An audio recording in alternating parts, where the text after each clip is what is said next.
Bonjour tous.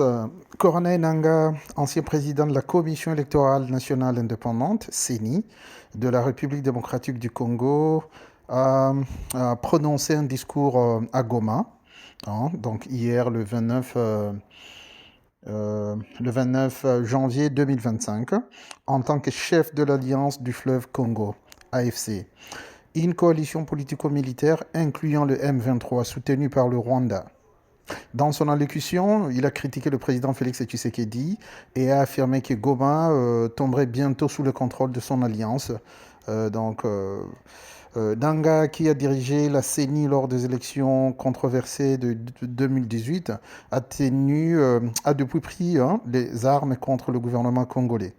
Son mouvement, l'AFC, collabore avec des insurgés soutenus par le Rwanda, notamment le M23, et vise à étendre son influence jusqu'à Kinshasa pour rétablir l'autorité de l'État dans une région en proie à de nombreux groupes armés. Ok, suivons la vidéo pour plus d'informations. Merci. Bien. Welcome back.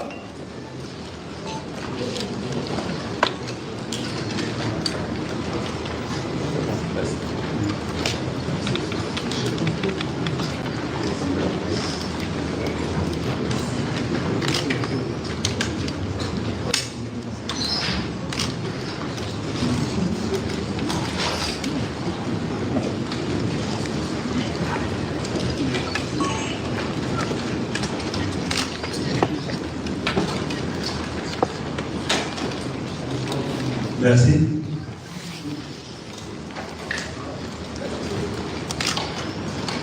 Merci beaucoup, chers amis de la presse.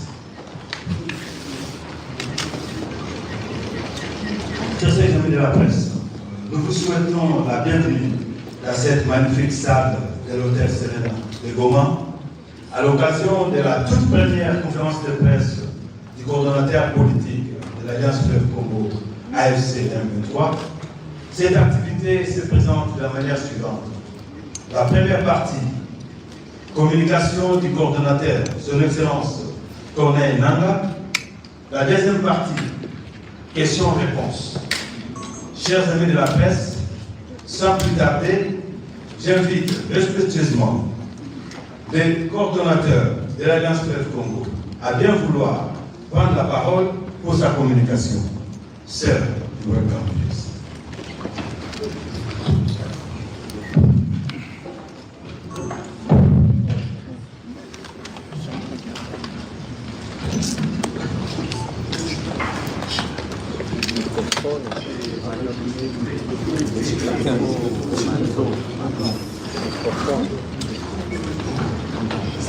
Mesdames et messieurs de la presse, tant nationale qu'internationale, mesdames et messieurs,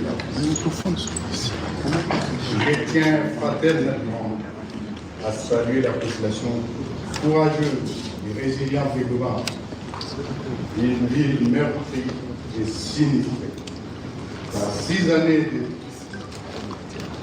traumatisme du régime irresponsable et illégitime de Kinshasa. Notre présence à Goma aujourd'hui est la résultante d'une crise générative dans notre pays qui n'épargne aucune catégorie des citoyens. Une insécurité planifiée, entretenue et généralisée.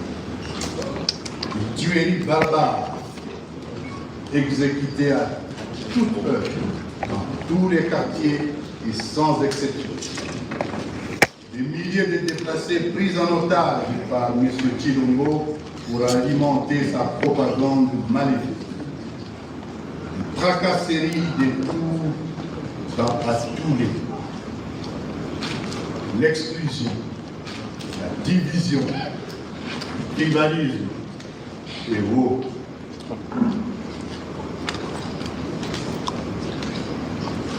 Notre mouvement, l'Alliance Fleuve Congo, AFC, dont fait partie le mouvement du 23 mars, M23, dira que c'est le grand frère des autres, hérite d'une ville transformée en poudrière, avec la présence de plusieurs armées étrangères, plusieurs milices criminelles, des mercenaires européens, et même des groupes armés attachés à l'idéologie des génocides tels que le FDR. L'objectif de cette surmilitarisation du Goma était clair: embraser le Nord Kivu, l'Est de la République démocratique du Congo et toute la sous-région du Grand Lac. Avoir l'arsenal de guerre abandonné par les militaires et la coalition armée indigeste dans la ville, il fallait véritablement craindre une hécatombe. Car M. Tshilombo a délibérément armé des civils non entraînés au maniement des armes et invité des armées étrangères avec des agendas sombres. Samir Diassi, elle c'est République sud-africaine, la Tanzanie, Malawi, le FNDB, le Burundi, des mercenaires européens, les FDLR, et toute la nébuleuse Maïmaï de dite Ouazalé. Cette distribution arbitraire des engins de guerre n'a fait qu'empirer une situation déjà chaotique.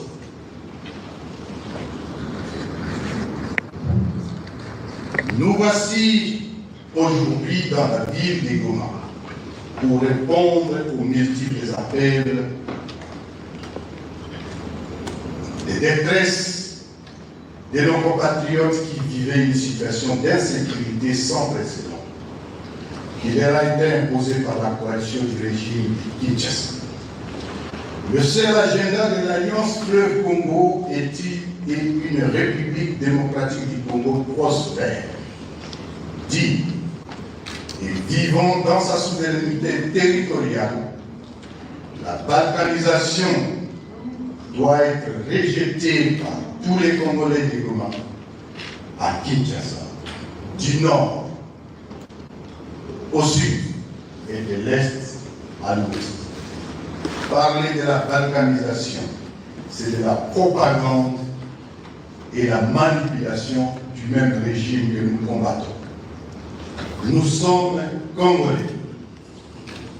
Et les Congolais sont condamnés à s'opposer à la mauvaise gouvernance, aux violations des droits de l'homme,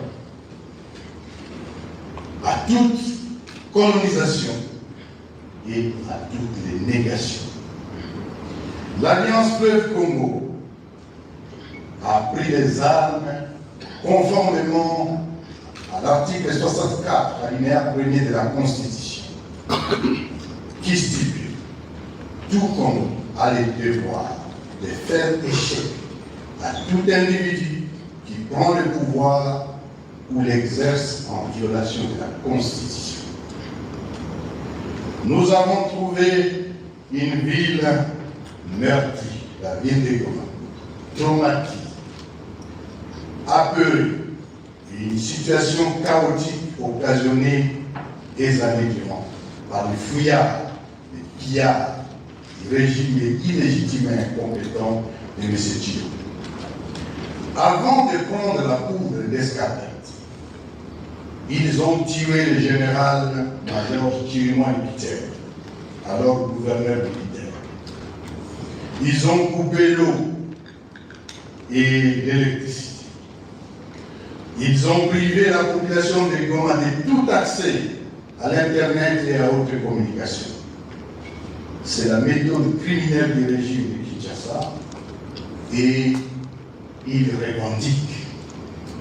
Jusqu'hier, ils revendiquaient encore qu'ils ont coupé l'électricité et ils ont coupé l'eau d'un Goma. Pour relancer la vie socio-économique dans la ville, nous venons de mettre en place des teams chargés relever les défis ci après. Au niveau socio-économique, donc intime, au niveau économique, financier, au niveau socio-humanitaire d'abord, au niveau économique, financier et infrastructurel, au niveau de la mobilisation et de la sensibilisation, au niveau aussi de l'assainissement de la vie, remise en état opérationnel de tous les services de base, et nous travaillons pour la communication. À cet effet, dans les 48 heures, et les bonnes nouvelles commencent néanmoins à tomber, nous lançons des travaux d'assainissement de la ville. On va relancer les activités économiques et pour cela nous demandons à tous les gomatriciens de rentrer, que chacun va dans ses occupations normales. Nous sommes des Congolais. Nous ne sommes pas ce que eux prétendent de nous. Nous sommes ce que nous vous disons. Nous allons relancer les activités scolaires et académiques. Il va falloir rétablir, et c'est en urgence, la desserte en eau. Et dans les 24 heures, toute la situation sera totalement maîtrisée. Si bien qu'aujourd'hui déjà, une grande partie de la ville est déjà desserte en eau. En ce qui concerne l'électricité dans les 48 heures, ça sera la même chose, d'autant bien entendu que les travaux ce qui a occasionné ces pannes concernaient aussi bien la ligne au Vérouga, mais aussi la ligne qui vient du Sud Kivu. Mais là encore, alors que nous dépendons, Goma dépend de Bukavu, Kinshasa a interdit toute intervention de Bukavu sur la ligne de Goma. Nous allons assurer, et nous le faisons déjà, un couloir humanitaire sécurisé pour les déplacer dans leur milieu d'origine. D'ores et déjà, je vous informe que des milliers de déplacés qui étaient dans des camps ont commencé à regagner leur milieu naturel, d'autant plus que la route, les deux grandes routes, Rutshuru et celle qui passe par Sacré, sont désormais sécurisées. La réouverture, bien entendu, des axes prioritaires d'approvisionnement de la ville et en vivre et en non-vivre. Nous sommes ici à Goma pour y rester comme Congolais et protéger la population contre les insécurités. Nous allons continuer la marche de libération jusqu'à Kinshasa. Je vous remercie.